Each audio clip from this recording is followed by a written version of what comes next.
നമസ്കാരം സുഹൃത്തുക്കളെ.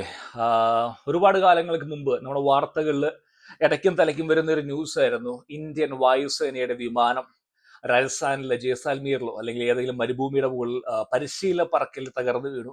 പൈലറ്റ് അത്ഭുതകരമായി രക്ഷപ്പെട്ടു. അങ്ങനെ ആ വാർത്തകളൊക്കെ വരും. ഇപ്പൊ അടുത്ത കാലത്ത് നമ്മൾ വരാറില്ല, കാരണം MiG-21 ഒക്കെ നമ്മൾ അവസാനിപ്പിച്ചു, ഫേസ് ഔട്ട്, റഫേൽ വന്നുകൊണ്ടിരിക്കുകയാണ്.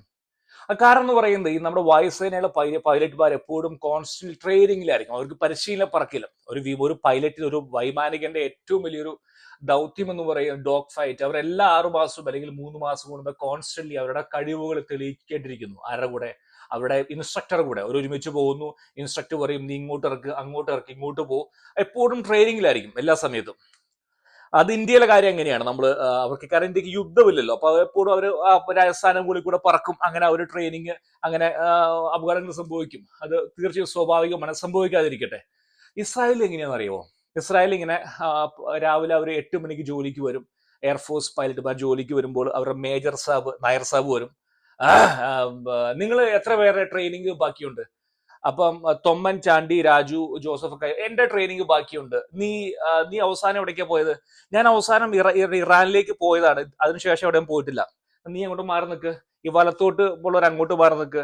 നീ എവിടേക്കാ പോയി? ഞാൻ അവസാനം പോയത് മറ്റേ ഹൂതികളുടെ അടുത്തേക്ക് പോയി. നീ എവിടേക്കാ പോയി? ഞാൻ അവസാനം മറ്റേ ഖത്തറിൽ പോയി വന്നാള്. ഓക്കെ, ഖത്തറിൽ പോയവരൊക്കെ മാറി നിൽക്ക്.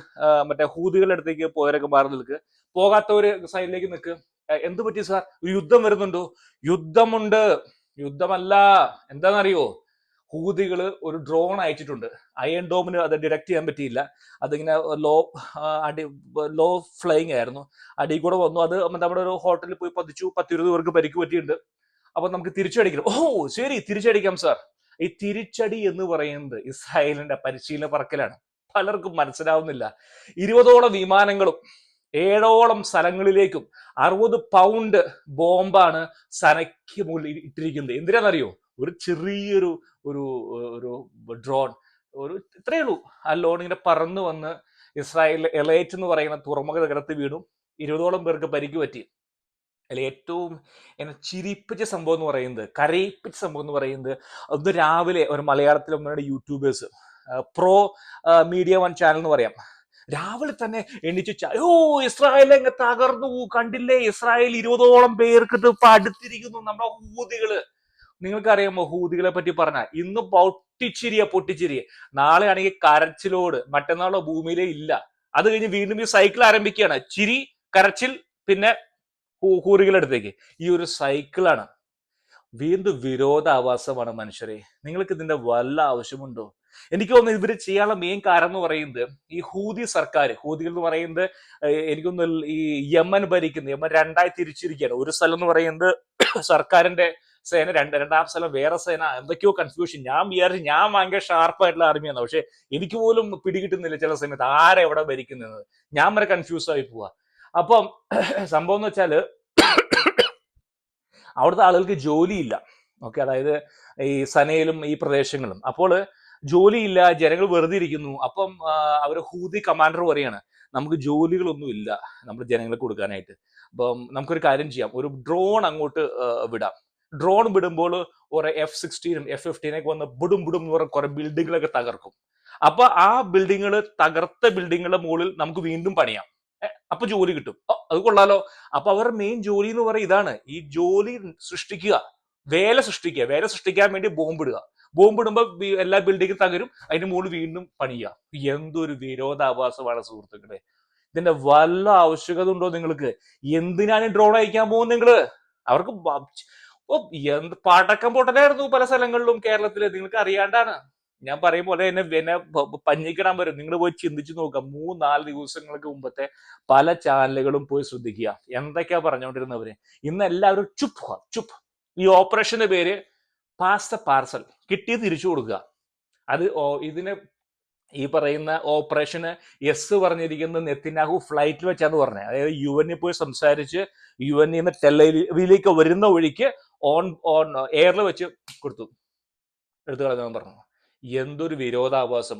ഒരു അഭ്യാസമായിരുന്നു പറയുന്ന സനയുടെ മുകളിൽ അവരുടെ KC-114 കൊണ്ടുവന്ന അവരുടെ ഓയിൽ ടാങ്കർ, റീഫ്യൂലിംഗ് ടാങ്കറൊക്കെ കൊണ്ടുവന്ന് പിടച്ച്. എന്തൊരു വിരോധാഭാസമായ കഥയാണ് കുട്ടികളെ. ഞാൻ വേറെ കാര്യം പറയുക വെച്ചാലേ, പറ്റുമെങ്കിൽ ഞാൻ ലിങ്ക് കൊടുക്കാം. ഇന്തോനേഷ്യൻ പ്രസിഡന്റ് സുബേദോ, അദ്ദേഹം ലോകത്തിലെ ഏറ്റവും കൂടുതൽ മുസ്ലിംസ് നിവസിക്കുന്ന രാജ്യമാണ് ഇന്തോനേഷ്യ. അദ്ദേഹത്തിന്റെ പ്രസിഡന്റിന്റെ UN പ്രസംഗം നിങ്ങളൊന്ന് കേൾക്കണം. നിങ്ങൾ 2 മിനിറ്റ് 3 മിനിറ്റ് അദ്ദേഹത്തിന്റെ ഇംഗ്ലീഷ് അത്ര വലിയൊരു ഹൈഫൈ ഇംഗ്ലീഷ്, വെസ്റ്റേൺ ഇംഗ്ലീഷ് ഒന്നുമല്ല, എന്നാൽ പോലും അദ്ദേഹത്തിന്റെ മനോഹരമായൊരു പ്രസംഗം. ഒരു മുസ്ലിം ദേശത്തെ രാജാവ് എന്താ അദ്ദേഹം പറഞ്ഞതെന്നറിയോ? അദ്ദേഹം പറഞ്ഞത് 2 സ്റ്റേറ്റ് സൊല്യൂഷൻ. 2 സ്റ്റേറ്റ് എന്ന് പറയുമ്പോൾ വലിയ കൺഫ്യൂഷൻ ആവൊന്നും വേണ്ട. 1947 ഇന്ത്യയെ പാകിസ്ഥാൻ ഡിവൈഡ് ആക്കി. പാകിസ്ഥാൻ ഒരു ഭാഗം കൊടുത്തു, ഇന്ത്യക്ക് ഒരു വിഭാഗം. അത്രയേ ഉള്ളൂ 2 സ്റ്റേറ്റ് സൊല്യൂഷൻ. മുസ്ലിം പ്രദേശത്ത്, അതായത് മുസ്ലിങ്ങൾ കൂടുതൽ വസിക്കുന്ന പ്രദേശം പാകിസ്ഥാൻ, ഹിന്ദുസിന് ഇന്ത്യ കൊടുത്തു. അത്രയേ ഉള്ളൂ. അദ്ദേഹം എന്താ പറയുന്നറിയോ? 2 സ്റ്റേറ്റ് സൊല്യൂഷൻ അംഗീകരിച്ചുകൊണ്ട് ഇന്തോനേഷ്യ മുന്നോട്ട് വരാം. ഒറ്റ കണ്ടീഷൻ എന്താണെന്നറിയോ? ഇസ്രായേൽ എന്ന് പറയുന്ന കൊച്ചു ദേശത്തിന് അവിടെ സമാധാനപരമായി ജീവിക്കാനുള്ള അനുമതി നിങ്ങൾ കൊടുത്താൽ ഇന്തോനേഷ്യ മുന്നോട്ട് വരും. അവിടെ സമാധാനം പുലർത്താനിടെ അവിടെ പാലസ്തീനില് നിങ്ങള് ഇസ്രായേലിനെ അവിടെ ജീവിക്കാൻ സമ്മതിച്ചില്ലെങ്കിൽ ഈ പറയുന്ന 2 സ്റ്റേറ്റ് സൊല്യൂഷന് ഇന്തോനേഷ്യ അംഗീകരിക്കില്ല. കേട്ട് നോക്ക് നിങ്ങൾ. ആരാ പറഞ്ഞേ? ലോകത്തിലെ ഏറ്റവും കൂടുതൽ മുസ്ലിങ്ങൾ നിവസിക്കുന്ന ഇന്തോനേഷ്യ എന്ന് പറയുന്നത്. അദ്ദേഹത്തിന്റെ പോലും ഒരു ചങ്കൂറ്റും പോലും ഉണ്ടായിരുന്നില്ല യൂറോപ്യൻ നേതാക്കന്മാർക്ക്. ഇറ്റാലിയൻ പ്രധാനമന്ത്രി മെലോനി, ആ പെൺകുട്ടിക്കൊണ്ട് ഇത്രയും ധൈര്യം. ആലോചിച്ചൊക്കെ, ഒറ്റ ഡിമാൻഡ് മാത്രമേ ഉള്ളൂ. 2 സ്റ്റേറ്റോ 3 സ്റ്റേറ്റോ എന്തും ആയിക്കോട്ടെ, കൊച്ചു രാജ്യമായിട്ടുള്ള ഇസ്രായേലിനെ ഉപദ്രവിക്കാതെ ഒരു രാജ്യത്തെ അവിടെ നിലനിൽക്കാൻ അനുമതി കൊടുത്താൽ എന്തും സംഭവിക്കും. പിന്നെ ഒരുപാട് പേര് പറയുകയാണ് പലസ്തീൻ എംബസി വരും, അംഗീകരിച്ചു. Rahul Mankoottam dialogue, who care? As long as America അംഗീകരിക്കാത്തടത്തോളം കാലം ഒന്നും സംഭവിക്കാൻ പോകുന്നില്ല മിഡിൽ ഈസ്റ്റിൽ. കാരണം അമേരിക്കയുടെ പാവകളാണ് ഈ പറഞ്ഞ എല്ലാ രാജ്യങ്ങളും. ഓക്കെ, അവരവരുടെ തെരുവുകളിൽ മുകളിൽ കൺട്രോളില്ലാത്ത നേതാക്കന്മാര് പൊക്കി എന്ന് പറഞ്ഞ കാര്യമൊന്നുമില്ല. അമേരിക്ക അംഗീകരിക്കാത്തടത്തോളം കാലം അവിടെ സമാധാനം പുലരുകയില്ല. അമേരിക്കയുടെ പോളിസി എന്ന് അമേരിക്ക എന്താ പറഞ്ഞിരിക്കുന്നത്? ഗാസ ഞങ്ങൾ ഏറ്റെടുക്കാം, ഒരു കുറച്ചു കാലത്തെ ഗാസ ഞങ്ങൾ ഏറ്റെടുക്കാം, ഈ ജനങ്ങളെ അവിടെ നിന്ന് മാറ്റി പാർപ്പിച്ച് ഒരു 10 വർഷത്തോളമെങ്കിലും ഗാസയിൽ അവിടെ ആ ജനങ്ങൾ മര്യാദ പഠിപ്പിച്ചാൽ മാത്രമേ അവിടെ വിട്ടുകൊടുക്കുകയുള്ളൂ. ഗാസയിൽ അമേരിക്ക എടുത്ത് എന്ത് ചെയ്യാനാ? നിങ്ങൾ ഹൂതികളുമായി ബന്ധപ്പെട്ട പ്രശ്നം ഇത് മാത്രമേ ഉള്ളൂ. ഹൂതികൾ ഒരു വിസയിലിട്ടു, തിരിച്ചൊരു പടയെ വന്ന് അടിച്ച് തകർത്തു. അവിടെ ഇപ്പൊ എല്ലാവരും ബിസിയായി. ഇനി 2 മാസത്തേക്ക് അവിടെ ഭയങ്കര ജോലിയായി. കാരണം ഈ പാറ കഷ്ണങ്ങൾ, ഈ കെട്ടിടത്തിന് അവശിഷ്ടങ്ങളൊക്കെ എടുത്ത് അവിടെ ഇടുന്നു, തിരിച്ചിടുന്നു. ഇത് തന്നെ പരിപാടി.